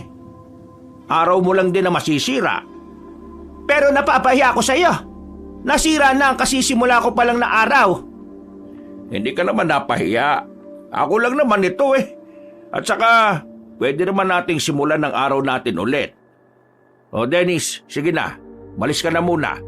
Palalamigin ko muna ang ulo ng lola mo. Iiling-iling na lamang si Dennis. Paglabas niya ng bakuran ay saka lamang nito nakita si Joaquin na naninigarilyo sa gilid. Oh, kanina ka ba dyan? Oo, narinig ko lang. Ba't hindi ka lumapit? Para ano? para ipagtanggol ka ulit. Sus, matuto kang ipagtanggol ang sarili mo. Kung sa lola mo hindi ka makakapalag, kahit na alam mong tama ka, paano ka papapalag sa mga aswang? Oo na. Bakit ka ba narito? Akala ko ba gabi pa ang pagsasanay natin? Sasama ka sa akin ngayon. Buong araw tayong mawawala rito. Anong gagawin natin? Sisimulan na natin ang trabaho. Ngayon agad? Oo. Kailan mo ba gusto? Sa susunod na taon? Sige na, magbibihis lang ako. Wag na. Doon na sa mansyon. May mga damit doon. Babalik ka pa di nalintikan ka na naman. Nga no? Sige, tara. Dennis, kailan pa syotaan ng lola mo yung matandang lalaki na yon? Di ko nga rin alam eh. Pero ayan kasi yung sinasabi ni lola noon na labat parasite niya. Matagal silang hindi nakapagkita. Tapos, ngayong pinagtagpo ng landas, ayan, naglandian. Wala namang problema kung maglandian kahit na matatanda na eh. Kakaunting oras na lang naman meron sila sa mundo. Kaya, hayaan mo na lang sila sa bagay na yon. Pero, pakiramdam ko kasi, may kakaiba dun sa matandang lalaki na yon. Ha? Paano kakaiba? Hindi ko alam eh. Basta, kapag tumingin ako sa kanya, parang hindi ako komportableng nakikita siya. Parang gusto ko siyang patayin kahit wala naman siyang ginagawang masama sa akin. Naku, nakakatakot na yung mga naiisip mo ha. Baka mamaya bigla ka na lang managa ng tao habang naglalakad tayong dalawa ha. Sira ulo. Tara na nga. Sabay nang naglakad ang dalawa. Ilang sandali lamang ay nakarating na rin sila sa mansyon. Pagkatapos makuha ang mga gamit sa mansyon, lumarga na rin sila para puntahan ang isa sa mga pinagtataguan ng mga aswang. Ang kaso nga lang, hindi na nila yun nakita pa. Nakatunog na ang mga aswang kaya dali-daling lumipat ng bagong tataguan. Mas nahirapan na sila sa mga sumunod na araw. Kahit na anong gawin nilang paghahanap sa sulok ng kagubatan ay wala na silang makita. Kaya naman inilaan na lamang nila ang kanilang oras sa pagsasanay. Stop! Gusto ko pang mag-practice habang katapat siya. Ako rin! Kailangan nyo nang tumigil. Alam nyo kung bakit? Bakit? Ano ba problema? Walang problema. Sa katunayan, wala na kayong problema. Kuha nyo na ang mga itinuro namin ni Joaquin. Tama. Tama si Mang Tadeo. Handang-handa na kayo sa mga gagawin nating misyon. Nagbunga na rin ang halos 3 linggo ninyong pagsasanay. So, kailan tayo makikipaglaban sa mga aswang? Kunwari ka pa. Ang gusto mo lang talagang itanong kailan ang sahod? Manahimik ka nga. Di na kita inaano dyan ha. Lumapit si Joaquin sa dalawa at pasimpleng tinapik sa dibdib ang mga yon. Naparay na lamang si Lolong at Dennis. Kung ganyan pa rin kayo sa kalagitnaan ng misyon natin, pababayaan ko kayo mamatay. Tama na ang kakaganyan nyo ha. Ang mabuti pa, ihanda na ninyo ang ibang kasamahan ninyo. Lolong, nasaan ang mga bata-bata mo? Wala ni, natakot. Ayaw na nilang sumama. Mga tarantado pala mga yan eh. Ilang linggo naming tinuruan sabay hindi nasasama. Kapag nakita ko lang sa daan ng mga yan, lulumpuhin ko yung mga yan eh. Lumpuin mo na. Wala na rin naman akong pakialam sa kanila eh. Walang choice. 3 na muna kayong lalarga mamaya. Ha? 3 lang? Sigurado kayo? O bakit? Natatakot ka ba? Ako? Baka ikaw? Sige na, kilos na. Aalis na rin tayo kaagad. Mang Tadeo, pasunurin mo na lang yung ibang mga bago kapag nakarating na sila rito ha. Hindi kami pwede magsayang ng oras eh. Baka makalis na naman yung mga aswang na yon. O sige, mag-iingat kayong 3. Bumalik kayong kumpleto ha. Kahit na kulang ang kanilang bilang, hindi na nila inatrasan ang kanilang misyon. Kahit na papaano, kampante naman si Joaquin na magagawa na rin siyang tulungan ng dalawa. Malaki na kasi ang pinagbago ni Lolong at Dennis pagdating sa paghawak ng sandata. Boss, sigurado ba na sa bayan talaga nagtatago yung mga aswang? Hindi ba sabi nila, ang mga aswang hindi tumitira sa mga matataong lugar? Sabi nila yon. Maniwala ka sa sabi ko. Napapaisip lang ako kung gaano ba sila karami. Kakayanin ba talaga natin silang 3? Nakita mo na kung paano ako lumaban, Dennis, di ba? Ikaw. Alam nga namang ikaw ang lahat ng papas lang habang kami nasa gilid lang. Ayos, easy money yun. Kung kinakailangan na gawin ang bagay na yan, gagawin ko. Pero hanggat kaya niyo akong tulungan, tulungan niyo ako. Lahat ng bagay may hangganan. Kaya hindi ko masisiguro na hanggang dulo mahusay ako. Napasang-ayon na lamang din ang dalawa. Maya-maya lang din ay nakasakay na rin sila sa jeep patungo sa bayan. Ilang minuto lang ang nakalipas ay nakarating na rin sila. Kahit na 8:00 na ng gabi, marami-rami pa rin silang nakikitang tao. Joaquin, paano malalaman kung aswang na ba yung kaharap natin o hindi? Kapag naiilang sa atin, lalayo ang mga aswang kapag naramdaman nilang merong mga manunugi sa paligid. Kaya nga bago pa nila maramdaman, dapat maunahan na natin sila. Yun lang talaga ang paraan para malaman na aswang ang nasa paligid? Oo. Hindi naman ako albularyo kaya hindi ko rin naman kabisado. Yung kapangyarihan mo, yung mga tattoo mo, hindi ka ba tinutulungan ng mga yan para malaman mo man lang kung may mga aswang nga sa paligid? Hindi. Kalakasan lang ang meron sila, hindi kamalayan. Nanahimik na lamang sila sa mga sumunod na sandali. Bago sila sumabak sa tunay na laban, dumaan na muna sila sa isang tindahan at saka nanigarilyo. Makalipas lang ang ilang minuto, nilakad na nila ang isang paupahan na di umano ay doon naglulungga ang ibang aswang.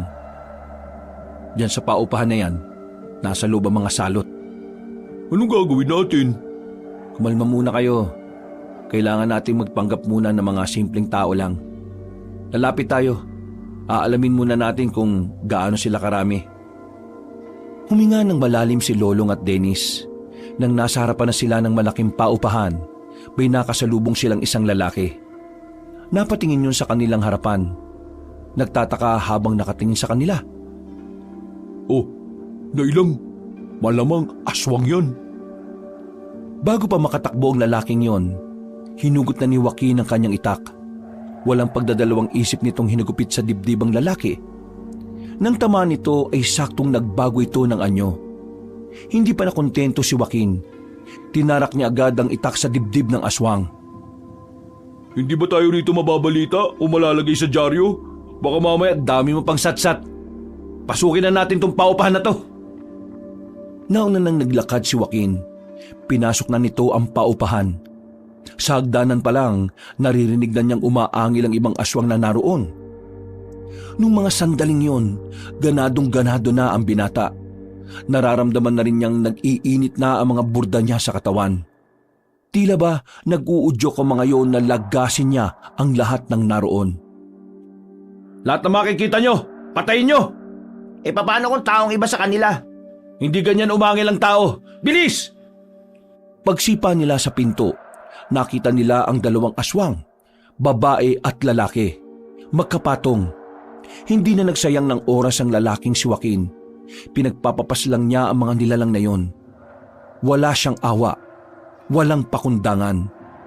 Dito na nakita ni Lolong at Dennis ang tila pagiging mabangis at brutal ni Joaquin.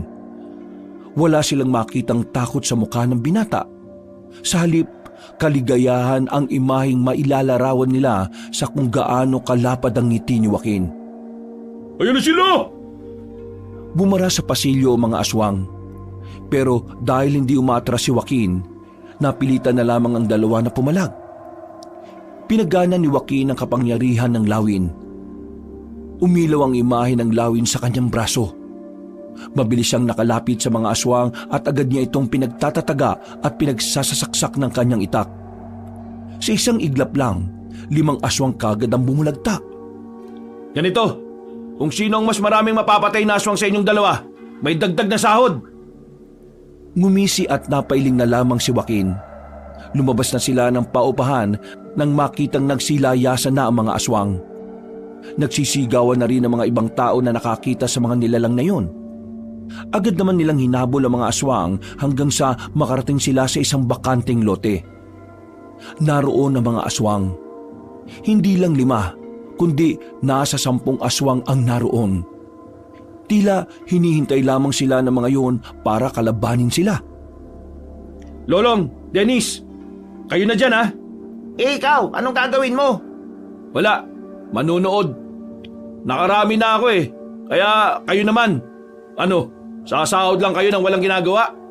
Akala ko kapag kaya lang naming tumulong. Kaya nyo naman na ngayon eh. Pakita nyo sa akin para di ako madismaya. Pambira naman oh. Manunugis na kayo ngayon. Hindi na kayo mga tambay lang. Kung sino makakaraming patay ng aswang, ako mismo magdadagdag ng sahod nyo. Bilis na! Inilabas ni Joaquin ang kanyang sigarilyo at saka umupo sa gilid para itong manonood lang ng pangkaraniwang away sa kanto. Huwag ka na magreklamo. Dito natin mapapatunayan kung sino talaga totoong matapang. Sige, yanda mo yung sarili mo. Kasi sa ating dalawa, ikaw ang uuwing nakakahon. Hoy, mga siraulo, magkakampi kayo dyan ha. Hindi kayo magkalaban. Hindi na tumugon pa ang dalawang lalaki. Agad na rin nilang hinarap ang mga aswang. Lumusob ang mga yon. Pinalibutan ng dalawang lalaki. Pero dahil nga may mga natutunan na rin naman ito sa pakikipaglaban, kahit na papaano nagagawa ni Dennis at Lolong na makapalag.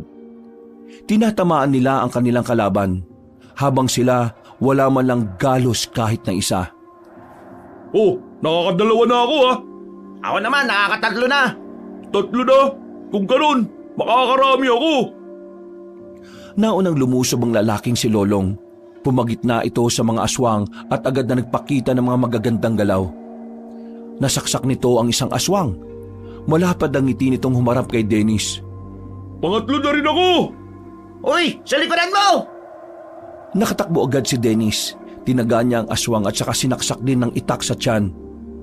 Ang 4 na ako! Oh, nalalagya ka ano? Kunwari, liligtas mo ako pero inago mo lang sa akin yun. Uy, pasalamat ka na lang kasi napatay ko. Kung hindi, ikaw saan napatay ngayon? Wow, di salamat. Tinan mo tong mga tangang to oh.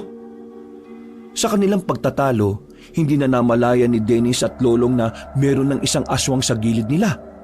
Kinalmot sila ng nilalang na yon at tinamaan nito si Dennis sa balikat, habang si Lolong naman ay nakailag. Oh, ayos ka lang? Anong tingin mo? Buti nga sa'yo. Tumayo na si Joaquin noong mga sandaling yon. Nararamdaman niya na wala ng patutunguhan ang ginagawa ng dalawa. Kaya naman hindi na rin siya nagsayang ng pagkakataon. Pinagana naman niya ang imahe ng ahas sa kanyang kabilang braso. Humaba ang kanyang kuko. Isa-isa niyang pinagkakakalmot ang mga aswang na yon. Dahil sa kamandag na meron ng kanyang kuko, agad na namatay ang mga natitirang aswang. Nagkulay itim ang balat ng mga yon nang dahil sa laso na meron ng ahas. Ang daya mo naman. Akala ko ba magpaparamihan kami ng mapapatay? Inubos mo eh. Para kayong mga tanga eh. Magkakampi kayo pero nagtatalo kayo sa gitna ng laban. Kung hindi ako nakialam, kalaunan matatalo kayo ng mga mabababang uri ng aswang na yan. Pasensya na. Walang magagawang pasensya na yan. Sa susunod, ayoko ng ganun ha. Ikaw naman kasi, imbis na wala kaming pagtatalunan, sinabi mo pa na magparamihan kami ng mapapatay. Nagkaroon tuloy kami ng dahilan para makipagkumpetensya sa isa't isa. Oo nga naman. O sige, sa susunod, hindi na. Kaya gusto kong umayos na kayo ha. Mas malalakas na aswang na ang pwede natin makalaban sa mga susunod na araw. Ito mga aswang na to, tauhan lang sila ng mga pinapadali ng mga kliyente natin. Inisa-isa ni Joaquin kung meron pang buhay sa mga yon. Nang masigurong lahat ay hindi na humihinga, nilisan nila ang lugar na parang walang nangyari. Kinaumaga na nila nalaman na ang paupahan pala na yon ay para talaga sa mga aswang. Mga aswang lamang ang naninirahan doon at ang mismong may-ari ng paupahan ay aswang din. Sa natuklasan nilang yon, nababahala si Joaquin. Isang patunay lamang kasi yon na ang mga aswang ay nagiging kampante na rin sa lipunan ng mga tao. Ibig sabihin, unti-unti na silang gumagawa ng hakbang para masakop ang mga tao.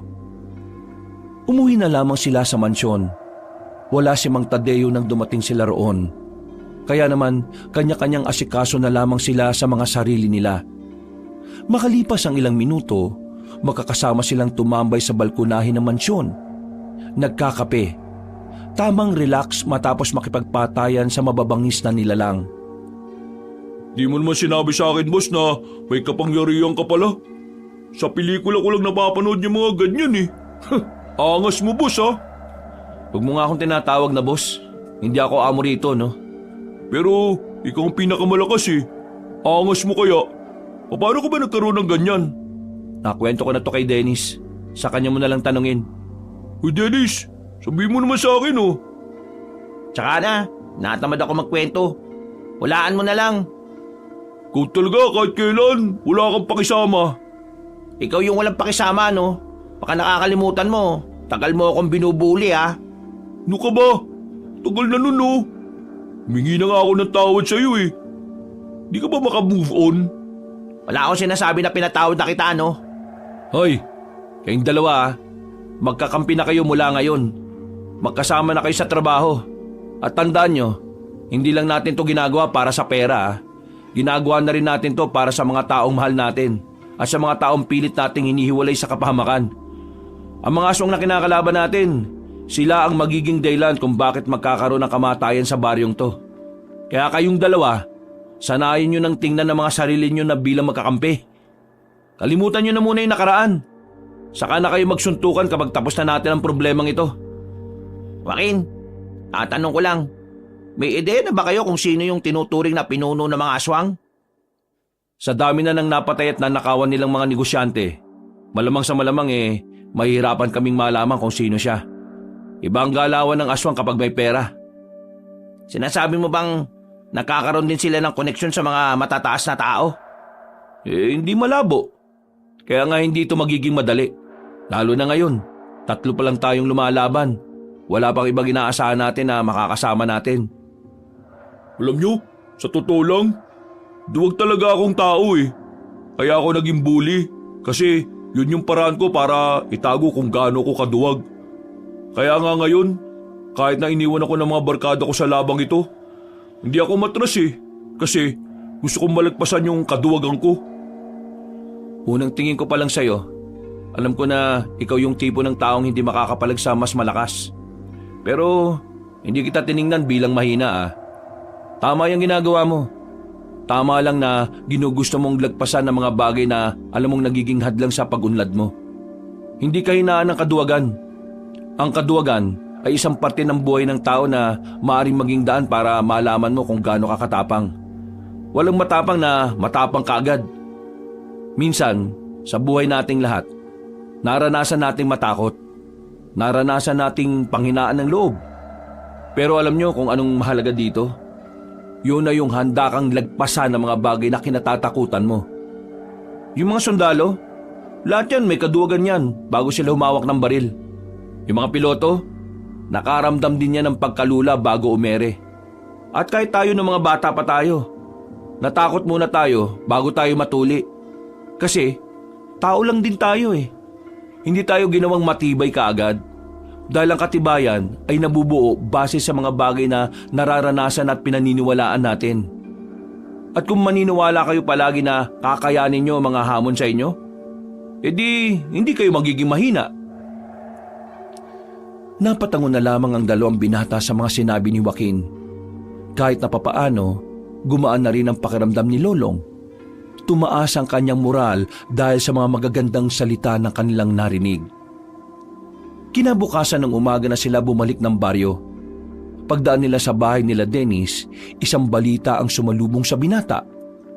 Ayon sa mga tiyuhin ni Dennis, ang kanyang lola Luming ay sumama na sa matandang lalaki na si Garawi. Nagsabi daw yun na kahit kailan, hindi na babalik sa bahay na yon. Sa madaling sabi, magsasama na sila ni Garawi. Imbis na mabahala, nawalan na lang din ng pakialam si Dennis. Kahit na kailan naman kasi, hindi naman siya pinakinggan ng pamilyang kumupkup sa kanya. Anong plano mo ngayon?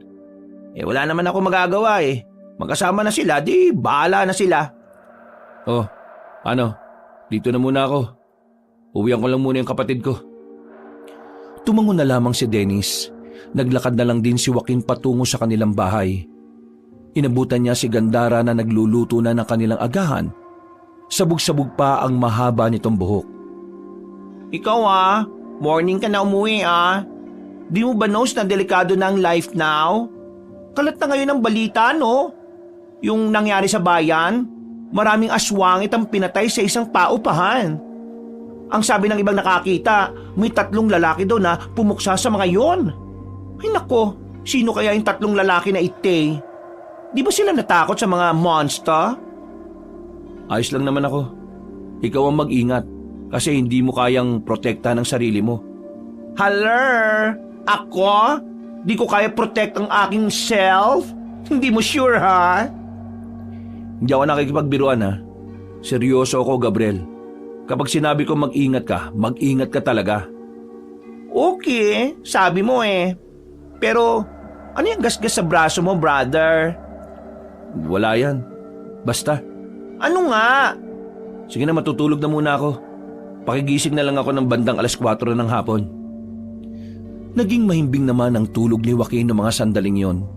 Pero bandang 3:00 pa lang ay binulabog na siya. Hindi ng kanyang kapatid kung hindi si Dennis na tila natataranta. Napamura si Joaquin. Inis itong bumangon. Nakasimangot at saka nagdabog. Ano ba? Sarap ng tulog ng tao Joaquin, gumagawa na ng akbang ang mga aswang. Yung incheck na negosyante sa dulo ng baryo natin. Pinagnakawan at pinatay ng mga aswang. Kanina lang. Ha? Ano? Naalarma ang lalaki. Agad siyang napatayo. Ang balitang yun ang tila nagpagising ng kanyang natutulog na diwa. Pumunta sila sa pinangyarihan. Pero pagdating nila, hinahakot na ang bangkay ng pamilyang mayaman. Lahat ng taong naroon ay kinikilabutan. At lahat sila, walang ibang sinasabi kundi aswang ang pumaslang sa mga yon. May mga nakakita. Ang sabi nila, isang sasakyan daw yung tumigil sa harapan ng bahay ng mga incheck na yan. Tapos, bigla raw lumabas yung mga aswang. Walang nagawa yung mga gwardya Pinatay agad sila. Mabibilis daw yung mga aswang. Parang hindi tinatamaan. Yung parang nangunguna daw sa mga yun, 2 matanda. Isang matandang lalaki, isang matandang babae. Hindi nila makilala yung mukha kasi nakaan yung aswang daw Tara, pumunta tayo sa mansyon ngayon din. Kailangan na natin bumuo ng matinding plano. Pupuntahan na natin ang kuta nila kahit na tayo-tayo lang. Alam niyo na kung saan naglulungga yung mga aswang? Oo, tayo na lang ang hinihintay nila. Di ba, delikado na kakaunti lang tayo? Hindi naman sa natatakot ako Iniisip ko lang yung tsansa na manalo tayo kung mas marami sila kaysa sa atin. Wala na tayong ibang magagawa. Kailangan nating sumugal. Mas makakagawa pa ng masama ang mga aswang na yon kung hihintayin pa nating dumami tayo. Ngayon, gusto kong malaman, sasama ka pa ba? Oo naman sasama ako. Yun naman pala di pumunta na tayo sa mansyon. Wala silang sinayang na sandali. Kinausap na agad nila ang matandang si Tadeo. Sa kasamaang palad, kakaunting bilang pa rin ang grupo nila. Iilan pa lang din kasi ang mga dati nilang kasama ang nagdesisyon na bumalik. Habang ang iba naman ay hindi na talaga nagpakita. Ganun pa man, bumuo pa rin sila ng plano. Kailangan na nilang kumilos. At ang mismong araw na yon ang kanilang magiging simula. Sigurado na ba yung plano? Mamayang gabi na talaga tayo aatake sa kuta ng mga aswang? Oo, wala na tayong dapat palagpasin pa. Samahan na lang natin ng dasal mamaya na sana huwag kang mamatay. Kumakaano naman to? Para mo na rin sinabi na sana mamatay ako. Lolong, mamaya. Isang tabi na muna natin kung ano man yung problema natin sa isa't isa Gusto ko magtrabaho ng maayos sa laban. Wala namang problema sa akin. Ikaw lang naman yung masyadong... Aray ko! Nagsimula ka na naman Maayos na kayo. Maglalakbay na tayo. Hapon pa lang Malayo-layo yung kinaroroonan ng kalaban natin. Akala mo ba sa norte lang? Oo, may kuta sila sa norte. Pero lagpas pa doon, meron pa. Nasa dulo ang mas malalakas. Kaya dapat handa kayo. Sige na, magsiayos na kayo. Maya-maya pa'y inihanda na rin ng mga manunugis ang kanilang mga sarili. Makulimlim na ang hapon nang umalis na sila sa mansyon. Wala pang 20 kataong kanilang bilang. Sumama na rin sa kanila ang matandang si Tadeo. Naalala ko nung araw, pumapas lang kami ng mga aswang pero walang binabayad sa amin. Ginagawa lang namin yon bilang libangan. Hindi ko inakala ngayon na ang mga aswang na ito ang magpapayaman sa akin. Kailan ba kayo nagsimulang kumita sa pagpasilang sa mga aswang? Nung isang beses na meron akong iniligtas na mayamang matandang babae, binayaran niya ako ng pera. Tapos doon ko na naisip na pwede kong pagkakitaan ng pagpasilang sa mga aswang. Ayun, nagsunod-sunod. Hanggang sa magkaedad na ako. Naganap na lang ako ng mga tao na pwede kong turuan at gawing silang tao. Isa sa nakilala ko itong kaibigan niyong si Joaquin. Basagulero ang isang yan. Lahat ng makita niyang hindi niya gusto, binabasag niya ang muka. Basta, walang makapalag sa kanya na kahit na sino. Nang makulong yan, alam ko na talaga na maghahari yan sa loob. Ang iniisip ko nga kapag lumabas siya mas lalo siyang magiging maangas. Pero nagulat ako. Aba, bumait. Mang Tadeo naman, masyado mo naman akong pinapakilala sa kanila eh. Pero wag kayo. Si Joaquin ang pinakamalakas na manunugis dito sa atin. Mas malakas pa siya sa akin. Kaya nga nang mawala siya sa akin ang dami nang nangyari. Wala na akong mailigtas na kliyente. Buti na nga lang marami akong naipon. Kasi kung wala, patay talaga ako sa gutom. 10 taon ding nawala si Joaquin. Ang daming nangyari. Kayo po, kaya niyo pa po ba talagang lumaban ngayon? Mang Tadeo, sinasabi niya yata na matanda na kayo. Hindi, sinisiguro ko lang ang kaligtasan niya, no? Wala namang problema. Pero ang totoo, hirap na rin ako gumalaw. Pero kaya ko pa naman. Gusto ko rin namang masubukan kung kupas na ba ako o hindi. Nagpatuloy ang kanilang kwentuhan hanggang sa makarating na nga rin sila sa bungad ng tinatawag nilang Norte. Ang lugar kung saan bibihira lang ang makikitang tao na naninirahan doon. Dahil na rin sa mga usap-usapang pugad yun ng mga aswang, bumuntong hininga si Joaquin. Nakakaramdam siya ng kakaiba.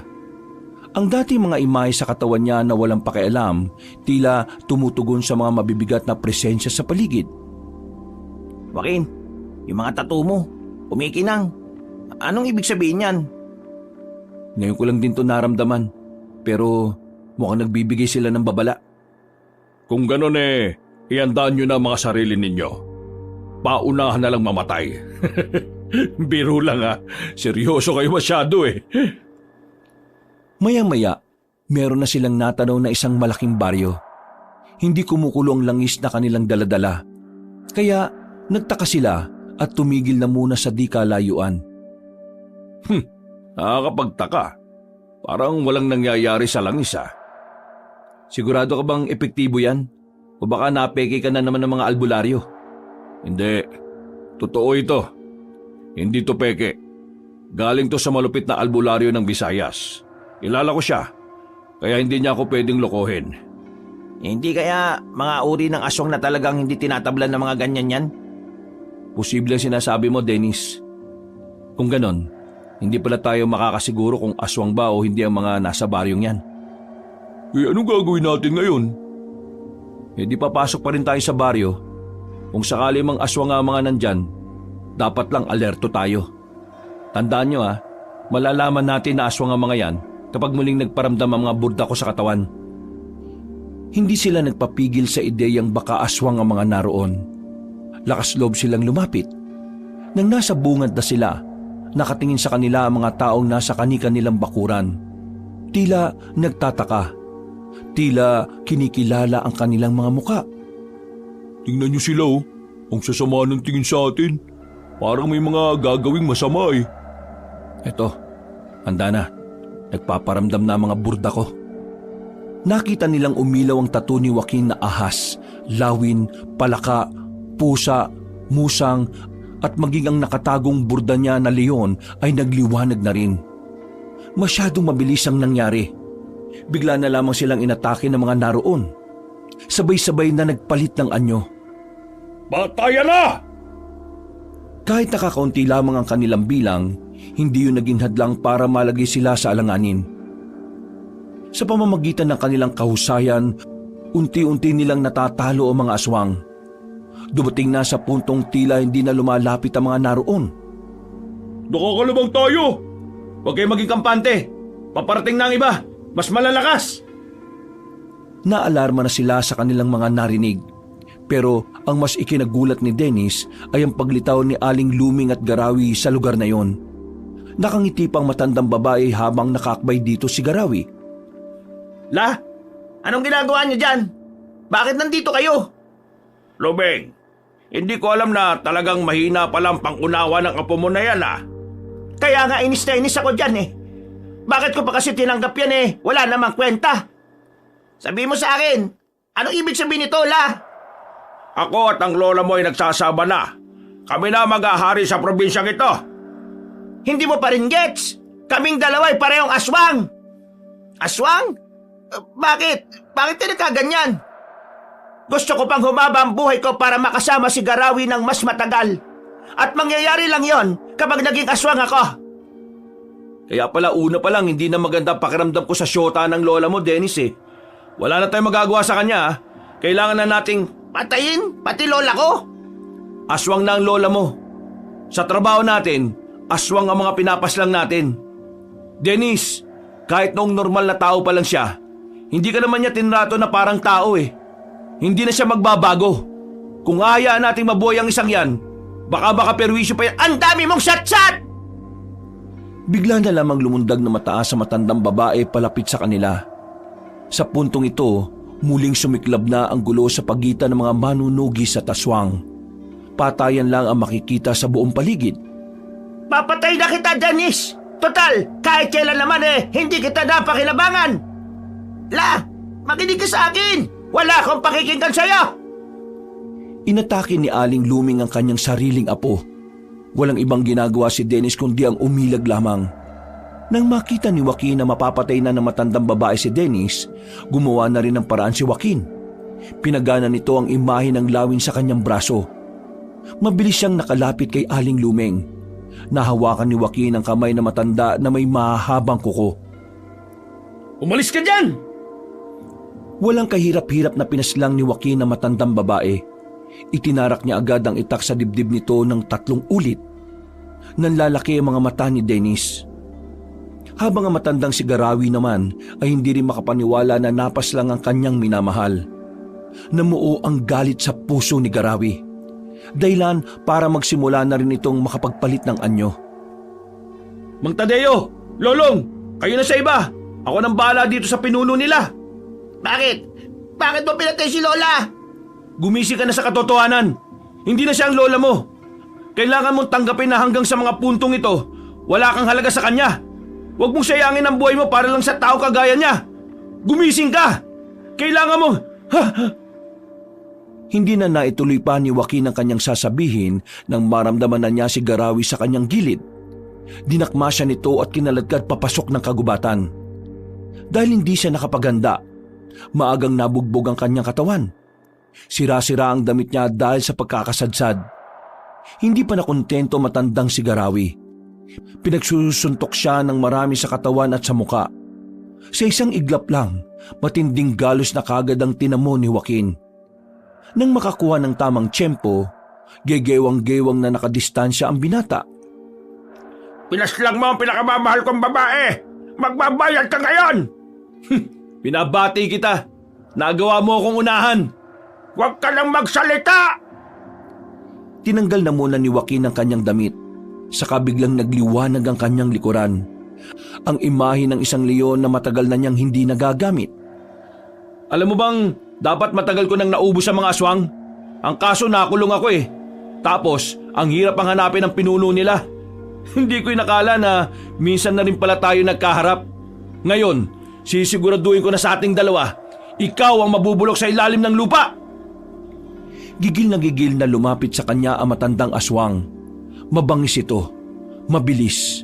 Ramdam na ramdam ni Joaquin ang puot at galit ng aswang.